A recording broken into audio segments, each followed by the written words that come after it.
Olá, gente, boa noite. Estamos nós aqui para mais uma aula do nosso Neuropsicologia na Escola. Esperar todo mundo entrar. As nossas duas últimas aulas foram com a Soraya, né? A primeira comigo. E hoje a gente vai falar, na nossa quarta aula, sobre deficiência intelectual, né? Vamos começar a falar aí sobre os transtornos do neurodesenvolvimento. Deixei até uma caixinha aberta de perguntas, né, para vocês poderem colocar. Às vezes a pessoa não consegue participar na live, mas aí a gente, na hora da live, né, aí eu acabo aqui respondendo a pergunta e depois, como fica gravada, vocês conseguem assistir. Tá ok? Bom, vamos falar então um pouquinho sobre o que é, né, a deficiência intelectual, né? Obrigada, Chay. Lembrando também se vocês quiserem ir fazendo, também tô morrendo de saudade. Inclusive, essa semana interfonaram lá pra mim dizendo: a Chayane tá aqui. Eu falei: tá, pode pedir pra subir. Eu não marquei, mas pode pedir pra subir. Não era você, era uma outra Chayane pra outra sala lá no consultório. Morri de rir. Tamanha saudade. Bom. Então, lembrando também de vocês irem fazendo perguntas durante, né? Podem me interromper, podem, enfim, perguntar o que quiserem aqui no chat. Fiquem à vontade, mas interrompam, às vezes, senão vou deixar passar. E aí eu acabo me perdendo, acabo esquecendo do que eu tava falando, tá? Bom, sobre o que é deficiência intelectual, então, né? Um desses transtornos do neurodesenvolvimento, como o próprio nome já diz, né? Começa lá no nosso desenvolvimento, lá na nossa infância, né? Vai sim, Chay. Lá na nossa infância, nem sempre esses primeiros sinais ficam tão claros, né? Por exemplo, tem crianças com níveis de deficiência intelectual, a gente vai já falar dos níveis daqui a pouco, que isso já fica claro desde a pré-escola. Tem crianças que às vezes isso não fica tão claro, dependendo dos níveis, né, em que acontecem. Então, às vezes são transtornos que a gente vai reparar quando eles já... a necessidade, né, o ambiente já vai além do que a criança consegue suportar pelas funções dela, né, pelas funções cognitivas dela. Então, assim, existem algumas características para a gente falar, né, em deficiência intelectual. Geralmente, essas crianças que têm deficiência intelectual, né, ou para ter esse diagnóstico, digamos assim, elas têm um quociente de inteligência abaixo de 70 pontos, geralmente, tá? Então, aí a importância da gente avaliar essas crianças, né, delas participarem, de passarem por uma avaliação neuropsicológica para a gente poder avaliar a inteligência. E lembrando que não é só avaliar do tipo, é ruim, né? Do tipo assim, é ruim nisso. Ver também no que ela é boa, no que ela se desponta. Às vezes são nessas pequenas... coisas que ela tem de bom, né, nesses pequenos aspectos cognitivos que ela tem de bom, de positivo, que a gente pode se agarrar e fazer uma boa adaptação de vida para essa criança, tá? Então, a avaliação é bom por esses dois aspectos, não só pelo fim do diagnóstico, mas também para a gente poder verificar o que é que essa criança tem de facilidades, para que a gente possa transformar essas facilidades e adaptar para a vida dela, para que a vida dela seja mais facilitada, tanto em termos acadêmicos, em termos ocupacionais, em termos funcionais e por aí vai, tá? As funções cognitivas como um todo estão rebaixadas, né? Se a gente entende a inteligência como um grande guarda-chuva, como algumas teorias colocam, né? De várias funções cognitivas, tipo atenção, memória, nossa capacidade de planejamento, nossa capacidade de inibição, nossa capacidade de memória operacional, enfim, as mais diversas. Se elas estão debaixo desse guarda-chuva da inteligência, né? Se eu estou com a minha inteligência rebaixada, as outras funções também costumam estar, tá? Então, passa a ser até redundante nessas crianças a gente falar, além da inteligência rebaixada, tem também a atenção, a memória, a gente sabe, né? Porque, em geral, elas têm as funções cognitivas como um todo mais rebaixadas, tá? Claro, algumas despontam como facilidades e que bom. Isso vai ajudar bastante a gente a trabalhar no ambiente escolar, principalmente, já que é esse o nosso enfoque com essas crianças, tá? Os sintomas acontecem no início, né, da vida dessa criança. Como eu falei, né, alguns podem aparecer já, ficarem evidentes, né, já na pré-escola, outros demoram um pouco mais e vão ali no primeiro segmento do ensino fundamental, né, ter as suas primeiras percepções, tá? Claro, dependendo da gravidade, do nível de gravidade que a gente vai falar sobre isso. Algumas causas que podem estar relacionadas à deficiência intelectual, né? Por que algumas crianças têm e outras não? As principais causas ambientais podem estar relacionadas à desnutrição, a uma dificuldade de acesso, né, à saúde, desde o pré-natal, né? Há uma privação cultural de estimulação, de desenvolvimento dessa criança, tá? Causas mais relacionadas a questões de saúde, como doenças infecciosas, hipóxia no parto, prematuridade, síndrome fetal alcoólica também pode estar relacionada. Então, existem diversas causas que podem estar relacionadas a uma criança ter ou não deficiência intelectual, tá? Existem também as causas sindrômicas, né? Algumas síndromes estão relacionadas a esse quadro, como, por exemplo, a síndrome do X frágil, tá? É muito comum que crianças que tenham essa síndrome cromossomial apresentem também um quadro de deficiência intelectual, ok? Dúvida, galera, até aqui? Como é que tá pra vocês aí? Tá tranquilo? Porque minha maior preocupação é, quando a gente fala deficiência intelectual, a pessoa logo ficar de olho, né? Deficiência intelectual ou transtorno do desenvolvimento intelectual, tá? Deficiência intelectual é o nome que a gente utiliza mais. Mas minha maior preocupação é isso já ficar muito associado ao QI, né? Ao número do quociente de inteligência. E que não é só isso, tá? Existem diversos sintomas que eu vou aqui falar com vocês sobre eles, que estão relacionados, que vão falar sobre o diagnóstico de deficiência intelectual, tá? Então, muito cuidado. Não é eu simplesmente olhar um teste de QI e ver assim, deu QI, sei lá, vou estar aqui o número, tá? 62, então é deficiência intelectual. Um QI 127 é superior, tá, Ana Cláudia? Os QIs, eles são classificados em faixas, tá? Que a gente fala. Então, abaixo de 69 é inferior, né? 69 ou abaixo é inferior. De 70 a 79, limítrofe. Crianças com QI limítrofe também estão muito atreladas a dificuldades acadêmicas, tá? Mas não necessariamente tem o diagnóstico de deficiência intelectual, por conta de outros critérios que a gente vai ver. De 80 a 89 é o QI que a gente chama de médio inferior, mas já é dentro da média. De 90 a 109, o QI médio. E de 110 a 119, médio superior. De 120 para cima já é o QI que a gente chama de superior, tá? Lembrando que a gente fala dessas faixas de QI, né, dentro de uma curva normal, né? Aqui eu não vou conseguir projetar para vocês, mas imaginem uma curva normal, né? Uma curva que faz uma barriga, né? Digamos assim. O meio, que é o ponto mais alto dessa curva, é onde eu tenho maior representação da população, tá? É onde estão, então, a maioria das pessoas de QI médio. As pontas é onde eu tenho menor representação da população. Então, tanto a ponta, né, que é representada por um QI superior, quanto a ponta que é representada por um QI inferior, tá? Então, quando a gente fala dessas faixas de QI, é porque a gente vê sempre a pessoa dentro dessa curva normal, né? Ela representada dentro da população, nessa curva normal, nessa curva que faz essa barriguinha, né, pra cima, onde é que essa pessoa está, tá ok? Foi, Ana Cláudia? Se não tiver respondido, pergunta de novo, que a gente vai vendo aqui, tá? Bom, então, sobre os outros critérios, né, da deficiência intelectual, para além do que a gente fala do número do QI, né? E aí eu vou ler para vocês os critérios diagnósticos do DSM para deficiência intelectual, para a gente discutir juntos, tá? A deficiência intelectual é um transtorno com início no período do desenvolvimento, por isso que é um transtorno do neurodesenvolvimento, tá? A maioria dos que a gente vai falar aqui, né, o transtorno do espectro autista, o TDAH, todos esses são transtornos do neurodesenvolvimento, ou seja, eles têm início na infância, né, têm início no desenvolvimento cedo, que inclui déficits funcionais, tanto quanto intelectuais, tanto quanto adaptativos. Por isso que só o número não é representativo de eu dizer que uma pessoa tem deficiência intelectual, o número do QI, no caso, tá? Nos domínios conceitual, social e prático, sendo necessários 3 critérios a seguir.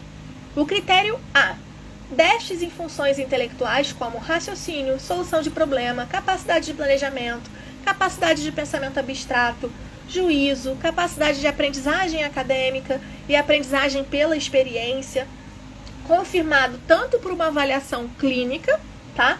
Tanto quanto por testes de inteligência, ok?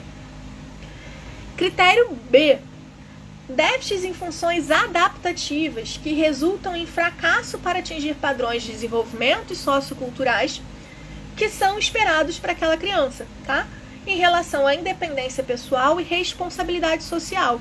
Isso a gente coleta, né, quando está, por exemplo, no processo de avaliação neuropsicológica, através de entrevistas com os responsáveis, com a escola, para a gente poder entender como é que essa criança age no mundo, para além do que eu estou vendo ali nos testes, né, no resultado de testes, digamos assim, tá? Sem um apoio continuado, geralmente essas crianças, né, os déficits dessas crianças limitam o funcionamento em uma ou mais atividades diárias. Pode ser que essa criança apresente um maior comprometimento acadêmico, pode ser que essa criança apresente um maior comprometimento em independência dentro das tarefas domésticas, e por aí vai, tá? Cada um vai ter ali seu calcanhar de Aquiles, digamos assim, tá? Como comunicação, participação social, vida independente, em múltiplos ambientes, como em casa, na escola, no local de trabalho, na comunidade, e por aí vai, tá? E o critério C, o início dos déficits intelectuais e adaptativos ocorrem durante o período do desenvolvimento.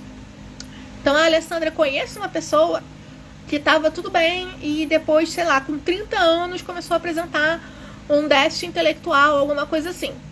Pera, provavelmente a gente não está falando de uma deficiência intelectual, deixa eu entender o que é que aconteceu com essa pessoa. Ou não foi bem avaliado, ou não foi bem observado durante, ou não é isso. Ou aconteceu algum outro evento durante o início da vida adulta dessa pessoa que resultou nisso, tá? Então, sempre, principalmente até quando a gente vai ver, mas já é uma pessoa mais velha, não é criança, ou é um adolescente já, alguma coisa assim, investiguem a história dessa pessoa, tá? Ela tem que ter um relato histórico dessas dificuldades. Essas dificuldades não surgem assim, aos 20 anos, aos 30 anos e por aí vai, ok? E sempre quando a gente fala em gravidade, né, da deficiência intelectual, a gente divide em leve, moderada, grave ou profunda, tá? E a gente sempre fala, eu não vou ler aqui porque é enorme, né, mas enfim, depois qualquer coisa eu posso disponibilizar. A gente sempre fala de uma dificuldade nos domínios conceitual, social e prático, tá?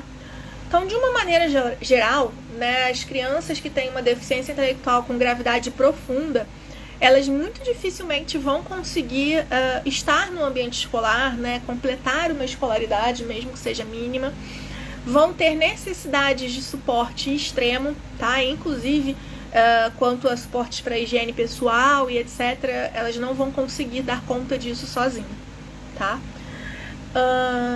Já o outro ponto, né, da história, crianças com deficiência intelectual leve, tá? Com suporte, seguem a vida escolar, a vida pessoal de boas, com suporte, claro, né? De boas, sempre com auxílio, com adaptação.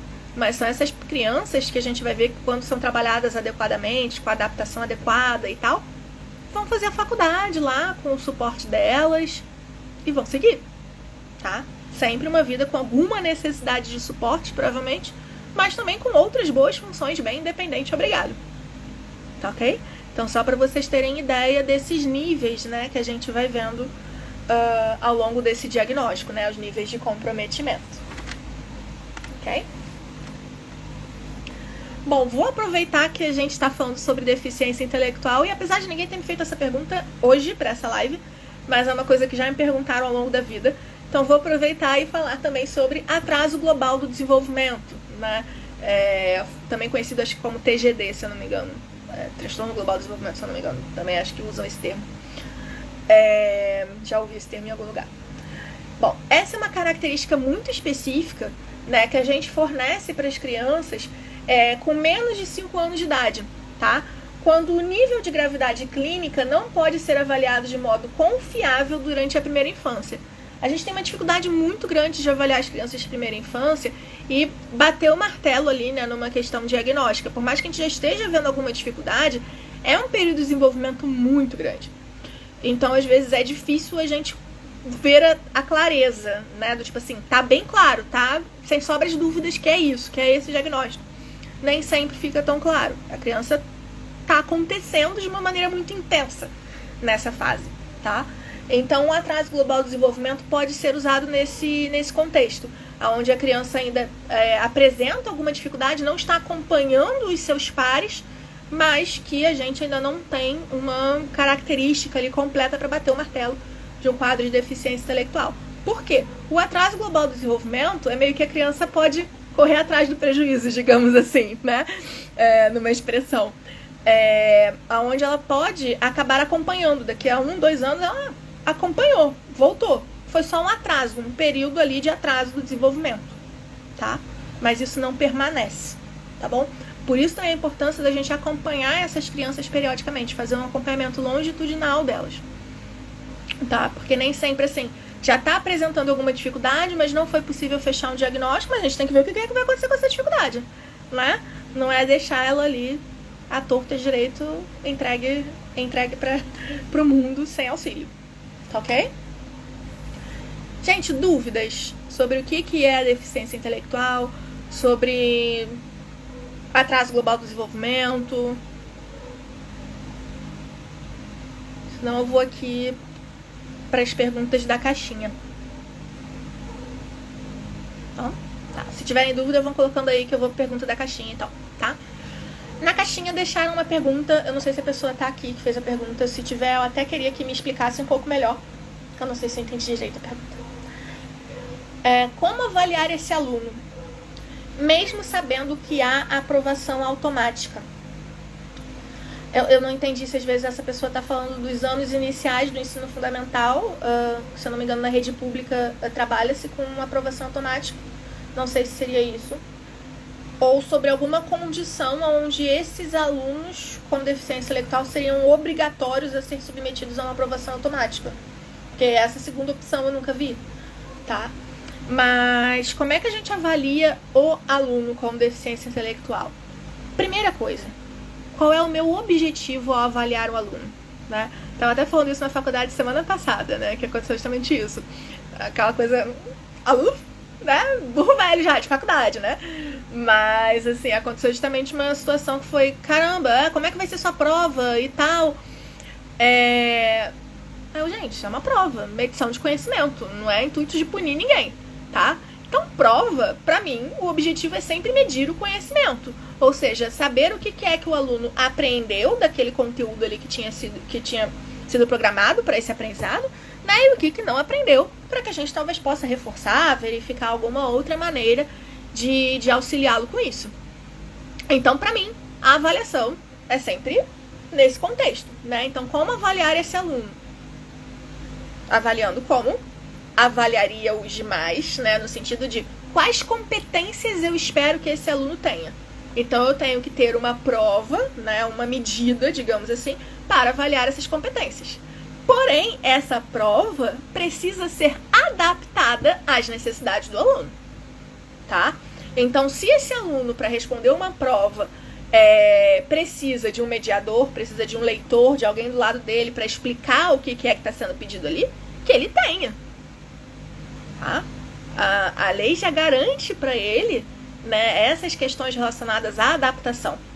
Então, a avaliação dele, claro que não vai ser feita como os demais, né? A mesma prova, o mesmo papel, digamos assim, né, que os demais. Mas ele precisa ser avaliado, porém, não da mesma forma que os demais. Então, é importante que, quando você é professor ao avaliar um aluno com deficiência intelectual, que você tenha ali trilhado que competências você espera dele, né, dentro daquela série, dentro daquela matéria, tá?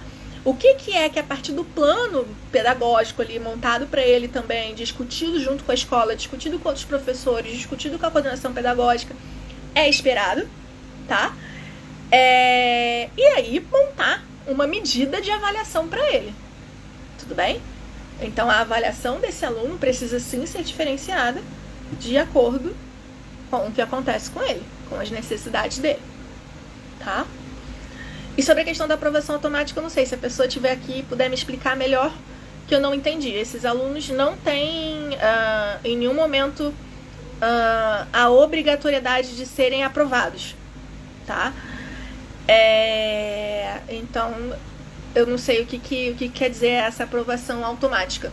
Eles precisam ser submetidos, sim, e avaliados num contexto de o que eles alcançam ou não das competências esperadas e verificar as possibilidades de desenvolvimento das competências não alcançadas, tá? Mas a parte da aprovação eu não entendi. Então, depois me avisem se eu respondi a pergunta ou não. A Chayane fez aqui uma pergunta. A deficiência intelectual, então, não pode ou pode acontecer depois da vida adulta? Não, não pode, tá? É um transtorno no neurodesenvolvimento. Então, ele acontece na infância, tá? A pessoa pode não ter sido diagnosticada, pode ter aquele famoso foi empurrando com a barriga e, cara, sempre tive muita dificuldade, isso pode acontecer, inclusive, nos níveis leves, tá? E aí vai empurrando com a barriga e vai ser avaliada e vai investigar isso só na vida adulta. Mas quando você investiga o passado dela, ela já apresentava os sintomas. Ela já apresentava o quadro, só não tinha sido diagnosticada, tá? Te respondi, Chayane?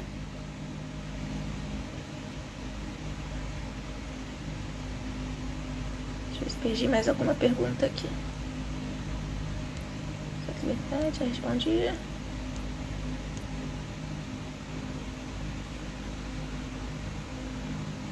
Ok?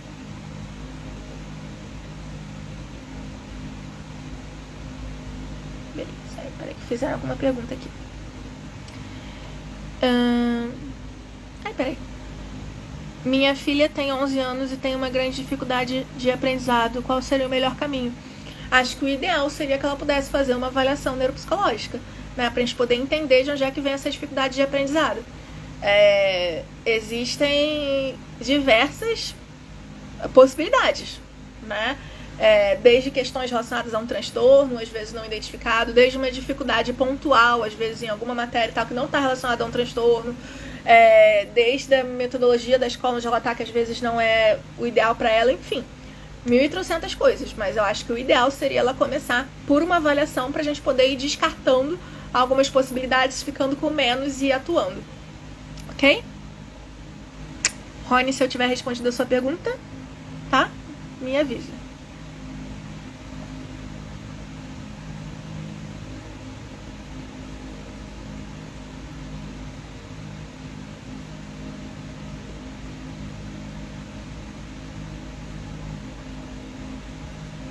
Mais alguém, gente?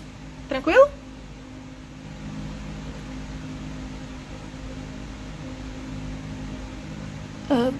Como a psicologia pode ajudar a pessoa com deficiência intelectual? Beleza, a Amanda fez aqui essa pergunta. Como a psicologia pode ajudar a pessoa com deficiência intelectual? Muito no processo realmente de... A gente nem chama de reabilitação, né? Porque reabilitação parte do princípio de que a pessoa tinha aquela função habilitada e de repente deixou de ter.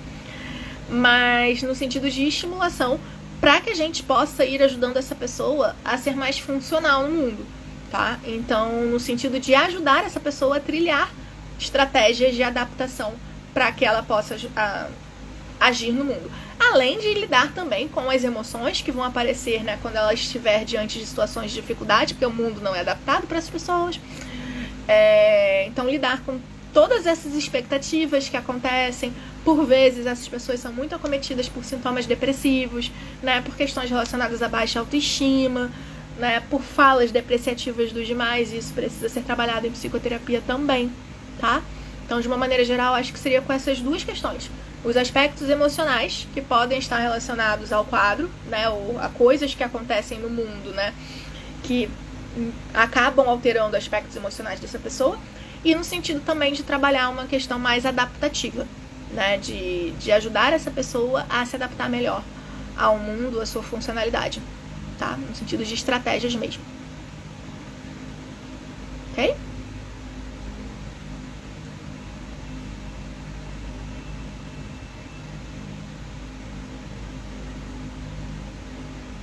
Alguma outra dúvida, galera?